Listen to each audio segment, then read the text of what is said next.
So I think our story begins several years before we were married. Kurt and I have been married for 10 years now, and we have 4 kids. But back when I was 16, I had a lot of health issues and was told that I probably wouldn't be able to have kids. So fast forward a few years through college, Kurt and I met and were married, and our first pregnancy ended in miscarriage at 4 months plus. We're not exactly sure how many weeks, but we miscarried twins. And that really created a desire in our hearts to have twins. So we prayed for years that we'd be able to have them. And we had Jaden actually the very next year, and then had Seth, and their lives are miraculous, medically speaking, and in the world's eyes, we shouldn't have them. But the Lord had a different plan for us. So we had 2 miracle babies, and then we actually waited 4 years and got pregnant again and miscarried that baby. And all of that to see God's sovereign plan work out in such a miraculous, awesome way. The very next month after that miscarriage, we conceived twins. And just a clear answer to our prayers and God giving us the desires of our hearts.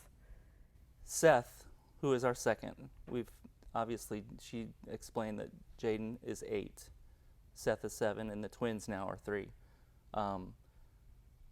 But in hindsight, you would never have really put everything together to know that we were going to find out that Seth would have leukemia. But the weeks leading up to the diagnosis, there were just some minor things that made Karina kind of question before she was supposed to take a trip to Michigan. I think I need to take Seth to the ER. And a few of those things were just soreness in his legs. Taking a trip to Target for 15 minutes lasted 30 because he had to sit down 2 or 3 different times. Just discoloration with him, almost jaundice, if you think of little babies. But and they weren't all like piling on top of each other, so it wasn't something that made you think we've got to run to the doctor and find out what's going on. The discoloration, we just thought seriously was an iron deficiency. Let's change his diet, and that'll help. On March 17th, she took him to the ER. We were at church, and she actually came up to me while we were at church and said, "Kurt, I would really feel better if I could take him before I left for Michigan, just to make sure." While we were getting ready to go, there was nothing, I didn't feel scared or anything like that to take him in, but I knew as we were saying goodbye that I wasn't going to return home that night.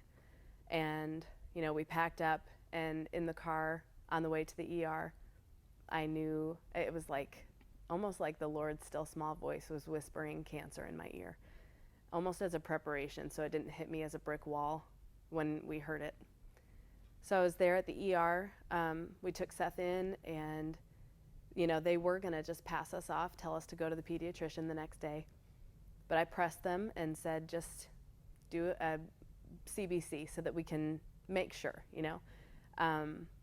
So they did some blood draws after a little pressing and quickly saw that his white count was very low.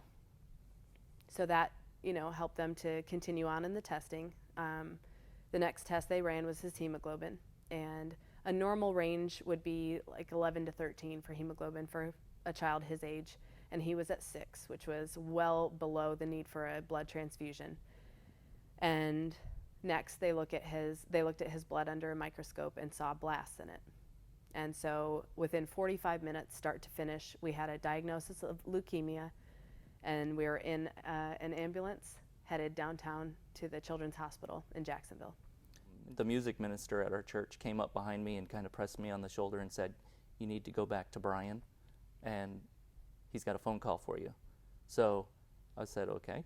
And right as they started to pray, I stepped out, and I got back there, and Brian gave me the phone and said, "You need to call your wife." He didn't really know what was going on, but just knew I needed to call. And I dialed her number once, and no answer.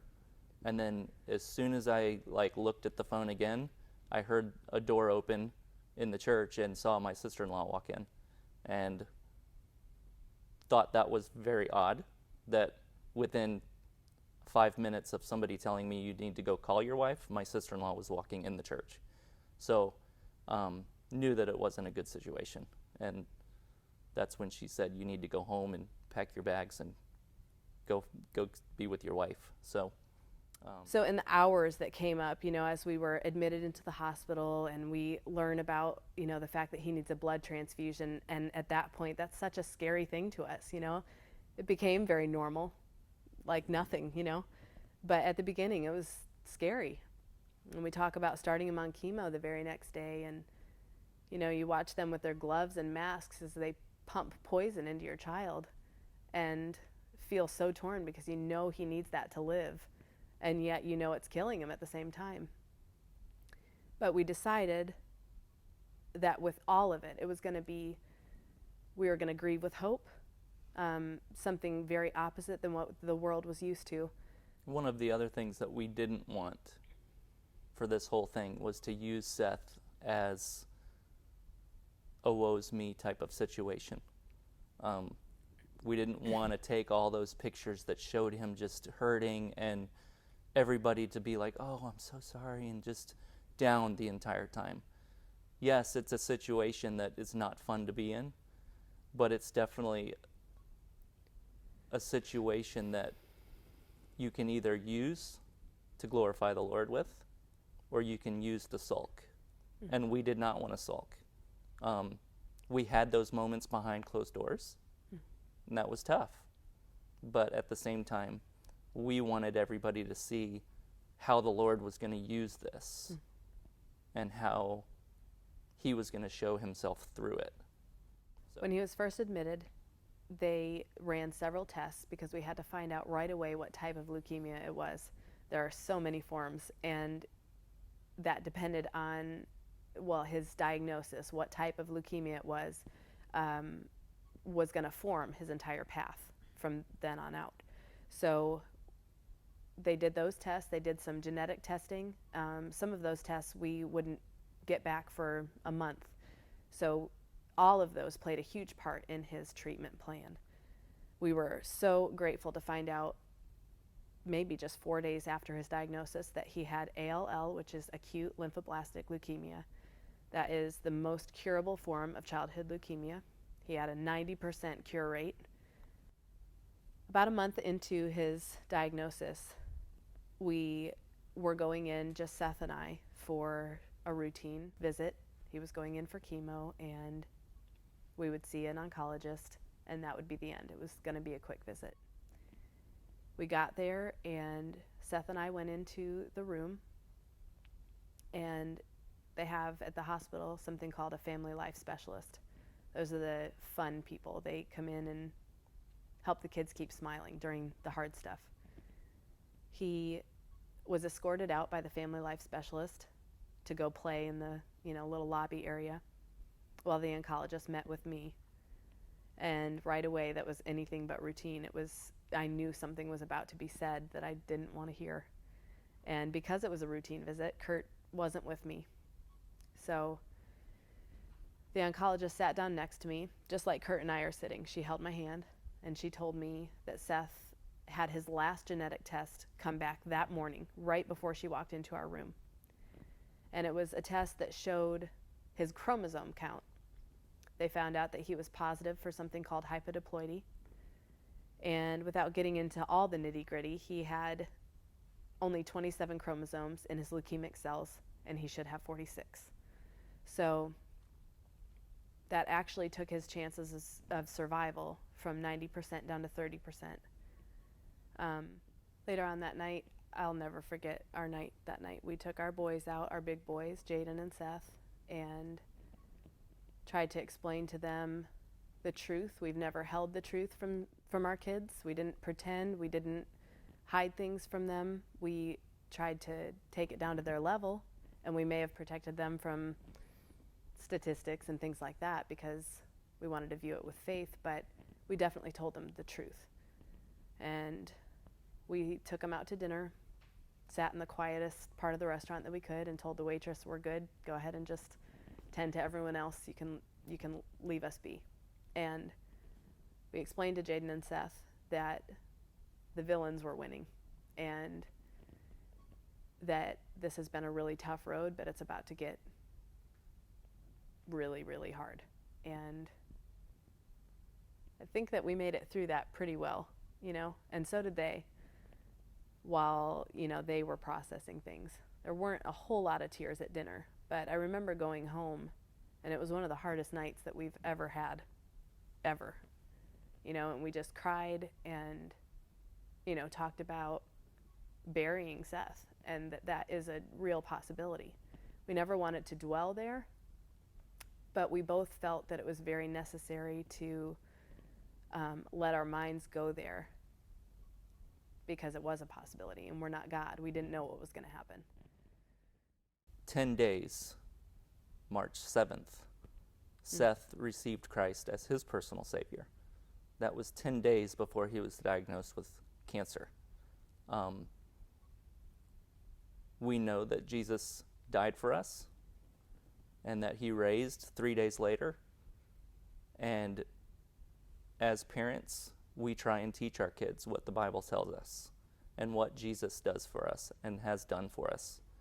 And it has been, leading up to that point, a lot of teaching and a lot of trying to show Seth and Jaden what God desires of us. So it was about 10 days prior, on March 7th, that Karina had the opportunity to talk to Seth. Seth had specific questions, and it was through that conversation that Seth said, I believe it, and I believe that Jesus died for me, and I want to ask him into my life, and I want him to be my Savior. And then 10 days later, this diagnosis came.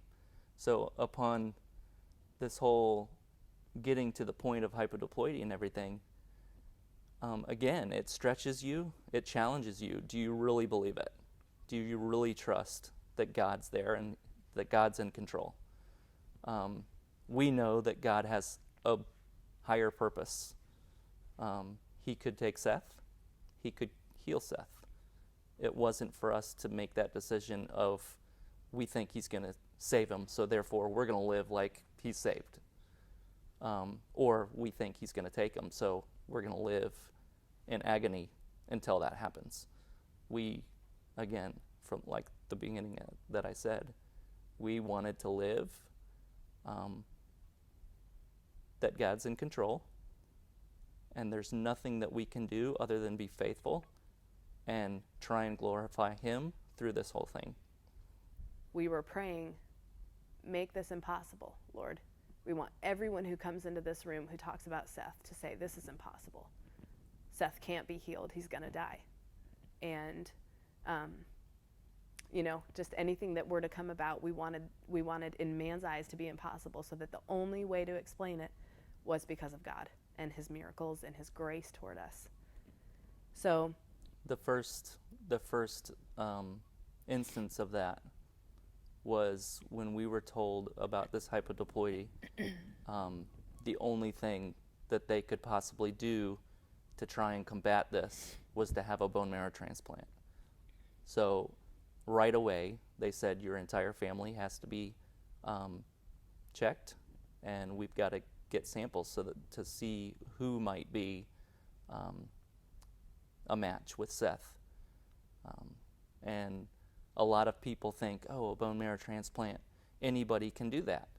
Well, that's not the case, because we had sisters calling and parents calling and siblings calling that our siblings, Karina and I's, and that's not the case. They say it can only be immediate siblings and parents, and more times than not, neither one of the parents are going to be a match because they come from two different families. So we all went and gave our blood and went through all the tests to see who might be a match. And they say it's about a 30% chance that one of the siblings could be a match. And what was it, about 2 weeks later, the results came back, and they said, not only do we have a match, but we have 2 matches. The twins are both matches. And so that 30% chance of a sibling just became something that was unreal, to know that both twins were matches. And the next day, we had to go to the hospital. Seth had to go through some tests and stuff. So our entire family was there. And it was on a Sunday. So our doctor came in and she said, I just have to meet these little miracles, because it's just not, it can't happen that 2, unless they're identical twins. And we said, well, it is true that they both match, but they're not identical twins, they're fraternal. We have boy-girl twins. And right then, the doctor said, well, then this must be a miracle, because that just doesn't happen. So something I think that is really neat is, at that very moment when we found out they were twins, you could look back in the past and things just fell into place.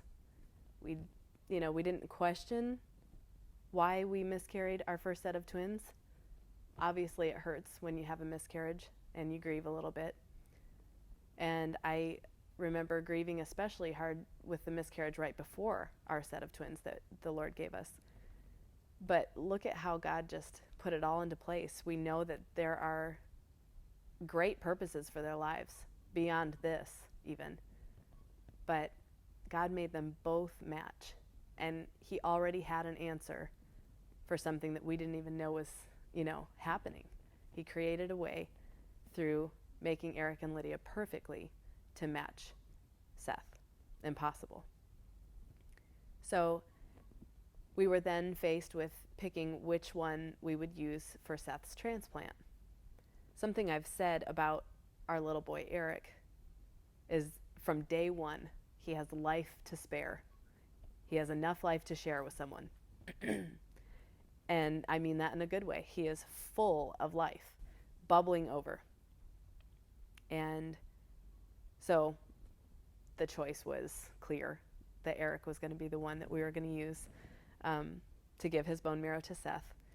So July 29th, Kurt stayed at the hospital that night. I had been with Seth previous, but Kurt stayed that night so that I could be at home with Eric and bring him to the hospital that morning. And I don't think I slept at all that night. And, I got up early, like 2:30 in the morning, got everyone ready, and I couldn't get to the hospital fast enough. Seth, I heard, woke up at like 4:30 that morning because he was so excited to see his brothers and sister. And we got a little time with him before we had to take Eric down to the operating room. And there were a lot of emotions escorting Eric down to the operating room. Thankfully, they gave us permission to go into the OR while they put him to sleep. But, we watched them give him the drugs to put him to sleep, and he's seizing and coughing, and it was hard. So while they were down harvesting all of Eric's cells, we were praying specifically that they would get double the amount of cells that they needed, or more. But we said double. We prayed for double. And we prayed that they would be the healthiest cells, so that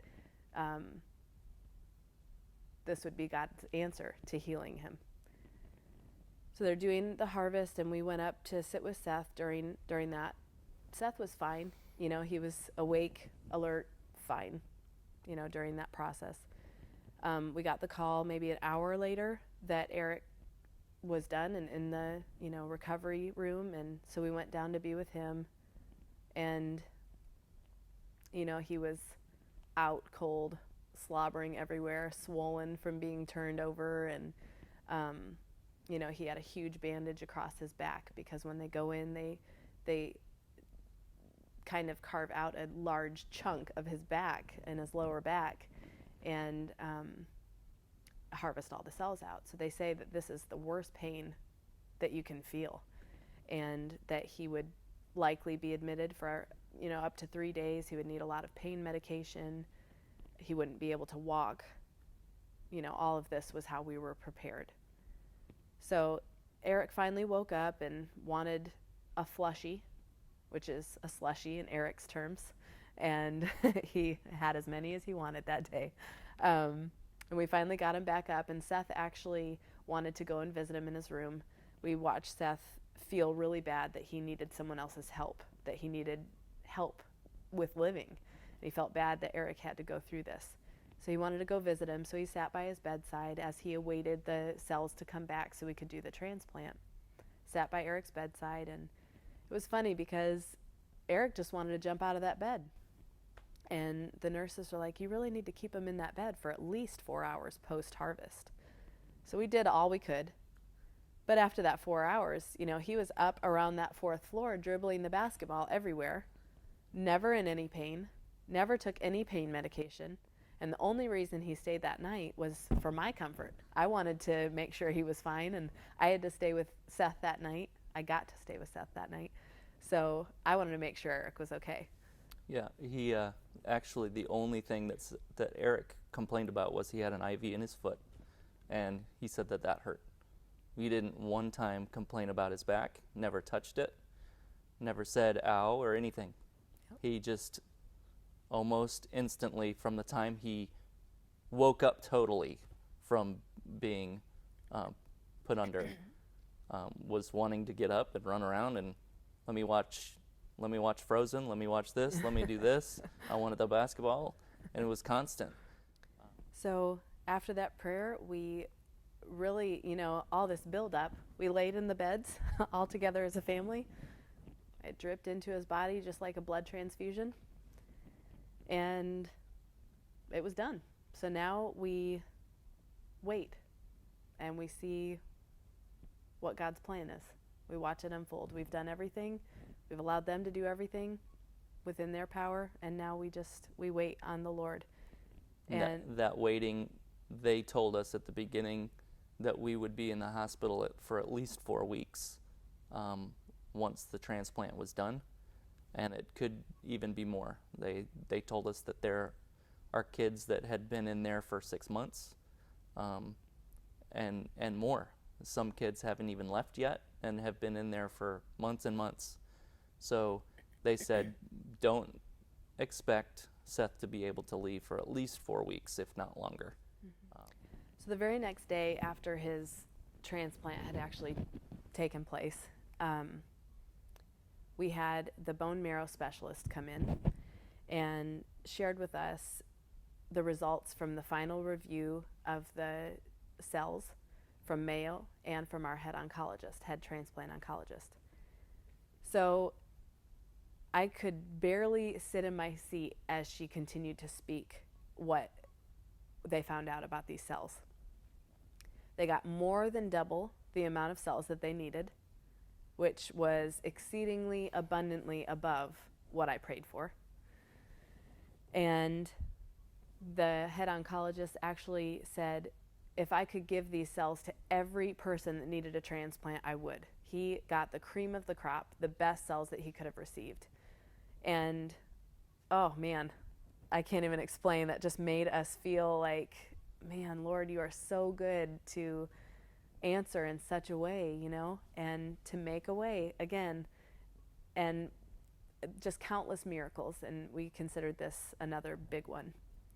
So we were praying, though, specifically because the doctor said you will definitely not be out of here unless you've been in for at least 4 weeks. So I started praying for 3 weeks because, again, our prayer from the beginning was, or from hyperdiploid anyway, make it impossible. We don't want them to even be able to believe that they had any part of it, almost, that it was all miracles from God. Well, you had a specific day. Yes, we prayed for a specific date, and it turns out that, we said 4 weeks is what they said would be the minimum. We actually could have gone home 2.5 weeks after transplant because he was thriving. He had engrafted, and his numbers just kept going up. He was getting stronger. Starting to eat more. Starting to eat, yeah. Taking all of his medicine by mouth. A lot of it depended just on that, is what he can do on his own and what he needs help with. Yep. And if he can't do certain things on his own, if he still needs the doctors and the nurses to help him with that, then that's kind of what was weighing on if he could leave or not. And right around that 2.5 week mark, they came back and said, well, if you guys weren't in the process of moving houses, he could leave now. Most kids after transplant come home on TPN, which is just nutrition that will kind of sustain as they're introducing foods again into their system. And then they come home on 20 plus medications. A silent prayer of mine was that Seth would not have to come home on any TPN. There are complications that can arise from being on it for a long time. And aside from that, I just wanted him to be able to gain strength and blow people away with his progress because of the Lord. And so that specific date that I was praying for was August 19th. And as we said, they said that we could go home at 2.5 weeks post-transplant. Well, it turns out, because of our move and everything like that, that August 19th just happened to be the day that we were all moved in, and that was the day that we got to go home. So as a family, that was our first night in our house together, and that was the day that we were released. So just another way that the Lord miraculously worked that out. Seth also was able to come home without any TPN and only on 7 medications. They need that. Seth needed 1 blood transfusion post-transplant, and that was it, or post-leaving the hospital pretty much. And he started gaining weight again.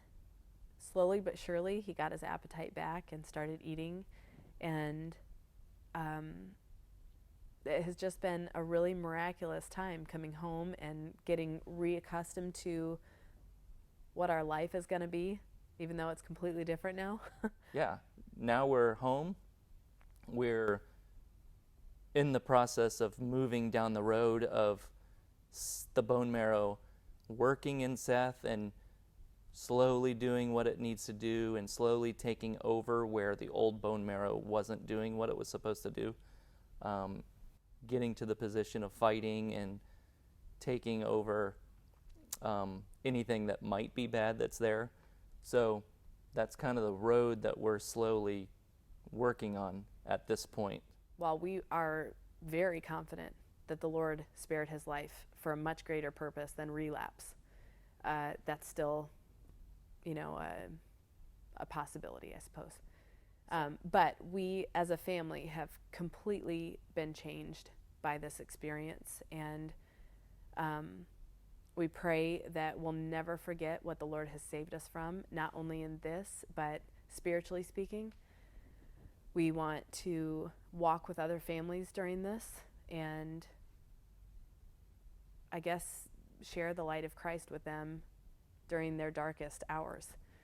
It's funny how receptive they are while they're going through it to the gospel. So we're very excited to see where the Lord takes us now, and it definitely has been a glorious unfolding.